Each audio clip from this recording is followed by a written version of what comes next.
other two running, the other person running, and we're looking out for our children, our grandchildren, and our great-grandchildren, and I would not want to have to explain to my great-grandchild how to undo the things that the other woman would do as a grandmother to my kids. I would never, ever want her anywhere near my kids or him. So my husband, my entire family, we are voting for Donald Trump.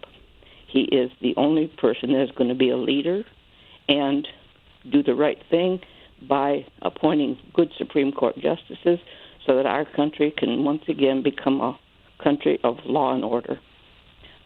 Thank you. Thank you for the call. And again, what you're looking at, the scene in Raleigh, North Carolina, and in Grand Rapids, Michigan, the warm-up to what is going to be the final speeches by Hillary Clinton and Donald Trump. Let's listen in for just a moment to what's happening in Grand Rapids, Michigan.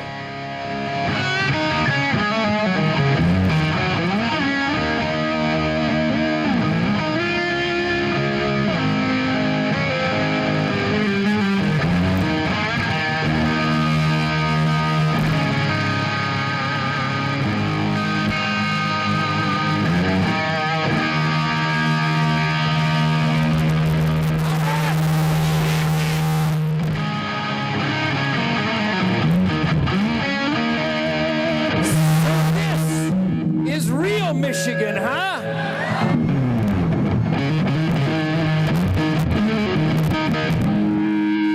It's good to see real Michigan get together to take Michigan back so we can take America back.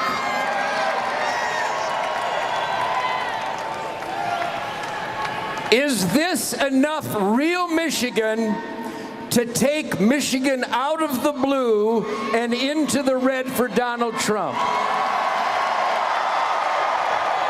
Are there enough real Michiganiacs, real Michigan deer hunters in Fred Bear country, in the winter water wonderland, to stand up for what we believe in?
Ted Nugent in Grand Rapids, Michigan, and we're going to continue with your calls and comments on this election eve. Jay Zhu is joining us from San Antonio, Texas, Independent Line. Good evening. Hey, good evening. First of all, thanks for having me on the air. I want to start off by saying that I think C-SPAN, in my opinion, I think the opinion of many Americans, being one of the few objective news outlets that we have covering this election cycle, I think it's a little abhorrent, the level of bias that exists today, both on the right and on the left, in media coverage. And I think that stems from a divided country, not only because of the media, but the inherent political structure that exists, a two-party system that really shouldn't exist and was warned against by our founding fathers. I think the key to solving it is education. I don't see either of the candidates actually wanting to solve this, and that's a bit troubling.